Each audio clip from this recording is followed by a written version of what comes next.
রিসোর্টটা দেখুন, এই অপূর্ব সুন্দর, কি সুন্দর লাগছে দেখুন, চারিদিকে এত সুন্দর গ্রিনারিতে ভরা। এই রুমটা দেখো কি সুন্দর লাগছে, ওরে না ঝাক্কাস রুম। দেখো পুরো কিং সাইজের বেড রয়েছে, ঝা চকচকে একটা রুম। বেশি ভালো লাগছে আমার এই কাঠের চেয়ার গুলো, আর সবকটাতেই অ্যাটাচ বাথরুম রয়েছে, হেবি সুন্দর। এই রিসোর্টের কিছু ভিউ এরিয়া, রিসোর্টের ব্যালকনি থেকে এই রকম কিছু ভিউ দেখতে পাওয়া যায়। কি সুন্দর না লাগছে রিসোর্টের, অপূর্ব। তেমন একটু জঙ্গলের মধ্যে থাকার এক আলাদাই অনুভূতি। অনন্ত নিবাসের রিসোর্টে যখন আসবেন, খাওয়া দাওয়া যা আপনাকে খাওয়াবে আপনার মুখে লেগে যাবে, গ্যারান্টি বলছি। একবার নয় দুবার কিন্তু আপনাকে আসতে হবে রিসোর্টে। বাপরে বাপ, মারাত্মক মারাত্মক লেভেলের ইকো।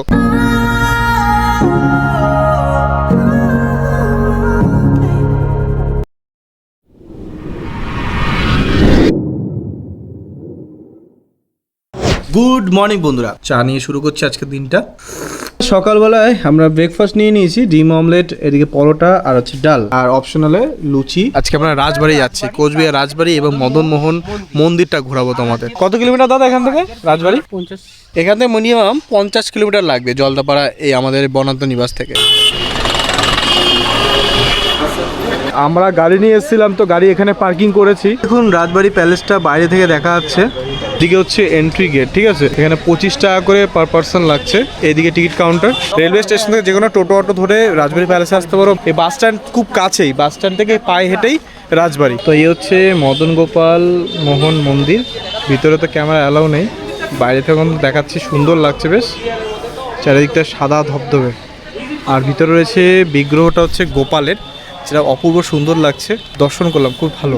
এই হচ্ছে পুরো এরিয়াটা মদন মোহন গোপাল টেম্পলটা। মন্দিরটা রয়েছে দেখতে পাচ্ছে এই সাইডে, অপোজিট সাইডে রয়েছে এই মন্দিরেরই একটা বিশাল বড় ঝিল, আর ঝিলটা খুব সুন্দর।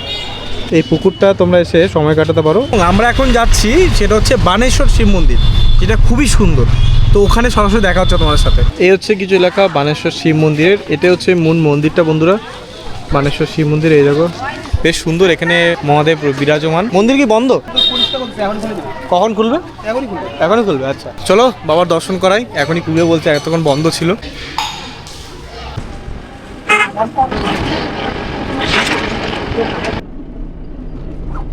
নেচার ইন্টারভেনশন সেন্টার, বক্সা জয়ন্তী। রাস্তা দিয়ে যাচ্ছি, এটা হচ্ছে জয়ন্তী রিভার। এখন তো পুরো শুকনো, শীতকালে বর্ষাকালে পুরোটাই ভরা থাকে। আর এই সাদা পাথরগুলো কিন্তু খুবই সৌন্দর্য, খুবই সুন্দর লাগছে। দেখো চারিদিকটা কি কষ্ট করে দেখুন কাঠ নিয়ে যাচ্ছে জঙ্গল থেকে। এইভাবে কিন্তু কাঠ সংগ্রহ করা হয়। বর্ষার মাসে তো পুরো ভরা থাকে, আর আমরা যেহেতু শীতকালে এসেছি তো এখানে এটুকুই জলটা দেখতে পাচ্ছি। জয়ন্তী রিভার, এই জয়ন্তী পাহাড়ের অপোজিট সাইডে কিন্তু ভুটান মন্দির, ঠিক আছে, মহাকাল মন্দিরের দিকে এই রোডটা দিক যেতে হয়। এবারে তো হচ্ছে না মহাকাল মন্দিরটা দর্শন করা, পরে এক সময় আসলে কিন্তু আমরা ওটাও দেখানোর চেষ্টা করবো আপনাদের। নিরিবিলি স্থান বন্ধুরা, হেভি লাগবে, শান্ত পরিবেশ, শান্ত মন, খুব সুন্দর এলাকা। ওই দূরে দেখতে হচ্ছে অনেক হোমস্টে রয়েছে, এখানে চাইলেও থাকা যেতে পারে।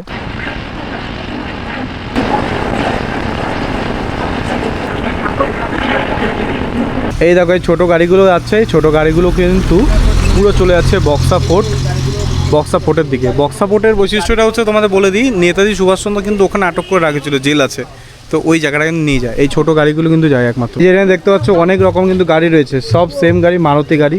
এই গাড়িগুলো হায়ার করতে হবে, এছাড়া কিন্তু কোনো অপশন নেই। আমাদের যত গাড়ি আছে, বুলেরো, এসইউভি গাড়িগুলো সব কিন্তু এখানে পার্কিং করে রাখতে হয়।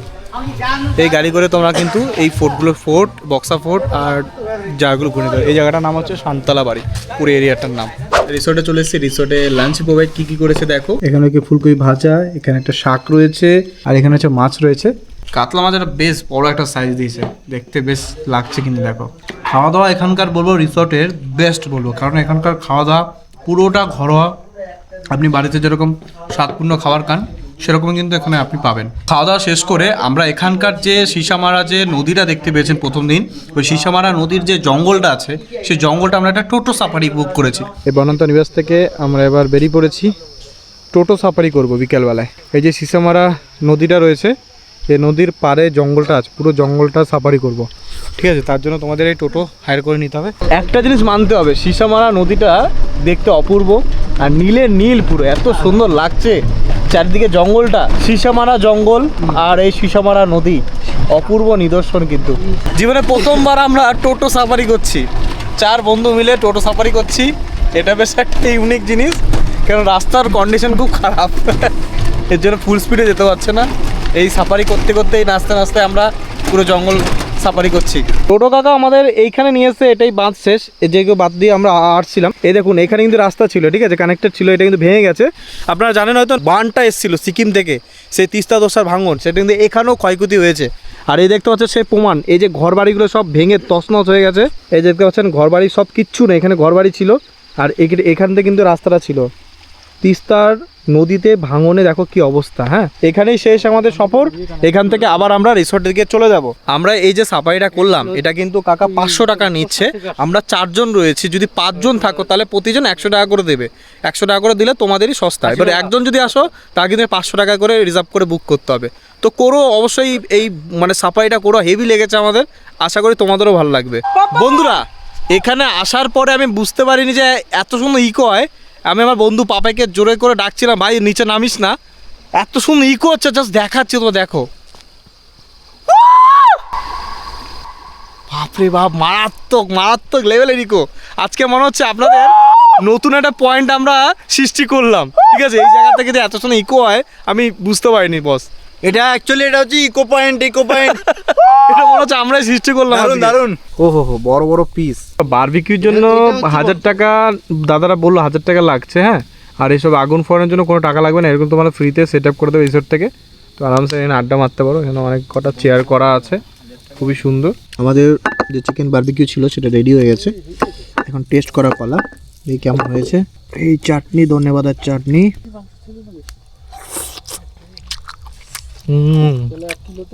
দারুণ। আমাদের শেফ কিন্তু দারুণ। এই রিসোর্টে কিন্তু অনন্ত নিবাসের রিসোর্টে যখন আসবেন, যে শেফের যে রান্নার যে খাওয়া দাওয়া যা আপনাকে খাওয়াবে, আপনার মুখে লেগে যাবে, গ্যারান্টি বলছি। একবার নয়, 2-2বার কিন্তু আপনাকে আসতে হবে রিসোর্টে, এটা গ্যারান্টি দিয়ে বলতে পারি। এখন আমরা ডিনার টেবিলে চলে এসেছি। দিয়ে দেখো কি কি দেওয়া হয়েছে। এখানে আলু ভাজা, এখানে আছে বাঁধাকপি মটরশুঁটি দিয়ে তরকারি, এখানে আছে বেগুন ভাজা, আর রয়েছে আজকের আকর্ষণ যেটা হচ্ছে তোমার দেশি মুরগি। মনে হচ্ছে এটাই আগে ট্রাই করি, দেখি কেমন টেস্ট হয়েছে। Super super. আমি এতদিন ধরে ভাবছিলাম যে কবে দেবে, প্রতিদিন চিকেন খেয়ে খেয়ে না ভালো লাগছে না, তো আজকে এইটা পেয়ে আমি পুরো সারপ্রাইজ হয়ে গেছি। থ্যাংক ইউ অনন্ত নিবাস, মানে এরকম একটা সারপ্রাইজ দেওয়ার জন্য, দারুণ। আর খাবার দাবারগুলো অসাধারণ প্রথম দিন থেকেই, ঠিক আছে। আজকে আমাদের শেষ দিন বলা যায়, কালকে আমরা সকালে ব্রেকফাস্ট করে এখান থেকে বেরিয়ে যাব। তো খাওয়া দাওয়া এখানকার যথেষ্ট ভালো, যথেষ্ট গুণমান, কিন্তু ঘরোয়া রান্না কিন্তু এরা মানে খুব সুন্দর। শশা দেবে। আর আমাদের যে শেফ দেখিয়ে দিই, খুব ভালো রান্না করে, ভিডিওতে আসতে চায় না, কিন্তু থ্যাংক ইউ বলবোই, দারুণ রান্না করে, সত্যি অসাধারণ।